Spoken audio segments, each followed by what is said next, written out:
আগামীকাল আর্জেন্টিনার বিপক্ষে শক্তিশালী একাদশ নিয়ে মাঠে নামছে ব্রাজিল। বদলে যাচ্ছে আগের ম্যাচের একাদশে রাফিনিয়া, ভিনিদের নিয়ে শক্তিশালী আক্রমণ ভাগের সঙ্গে ডিফেন্স সামলাতেও প্রস্তুত মার্কুইনহোসরা।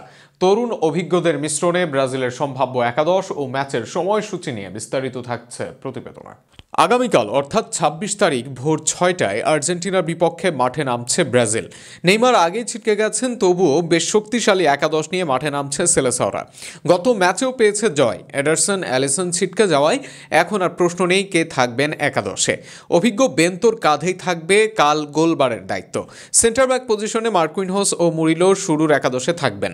ক্লাবে দুর্দান্ত পারফরমেন্স করছেন মুরিলো। লেফট ব্যাক পজিশনে বেড়েছে অপশন, এসেছেন সান্দ্রো। তবে সান্দ্রো দলে সুযোগের সম্ভাবনা নেই বললেই চলে। অ্যারেনাকে নিয়েই নামবেন কোচ, আর রাইট ব্যাক পজিশনে নিজের জায়গা ধরে রাখবেন ওয়েজলি। গত ম্যাচে ২০ মিনিটেই ম্যাজিক দেখিয়েছেন তিনি। মাঝ মাঠে নিজেদের ফরমেশন দিয়ে বের হবার সম্ভাবনা নেই বললেই চলে ব্রাজিল দলের।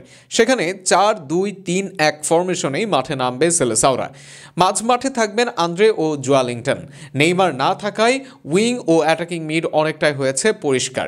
অ্যাটাকিংয়ে থাকবেন রিয়াল মাদ্রিদের রদ্রিগো, তবে তিনি খেলবেন রাইট উইংয়ে। লেফট উইংয়ে যথারীতি দেখা যাবে রিয়াল মাদ্রিদের ভিনিসিয়াস জুনিয়রকে। জাতীয় দলে প্রমাণ করতে না পারলেও গত ম্যাচে তিনি জিতিয়েছেন দলকে। অবশ্য তাই বলা যায় ভিনি দলে জায়গা অর্জন করে নিয়েছেন নিজ যোগ্যতা বলে। এর সঙ্গে রাইট উইংয়ে থাকবেন ভিনির সতীর্থ রদ্রিগো, তবে এদের মাঝে থাকবেন রাফিনিয়া।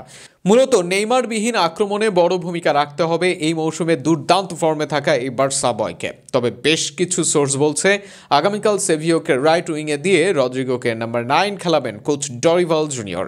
সব মিলিয়ে এই সম্ভাব্য একাদশ নিয়ে কাল মাঠে নামবে ব্রাজিল দল। আগামীকাল সকাল ৬টায় আর্জেন্টিনার বিপক্ষে আর্জেন্টিনার মাঠে বিশ্বকাপ বাছাই পর্বের এই গুরুত্বপূর্ণ ম্যাচে মাঠে নামবে ব্রাজিল।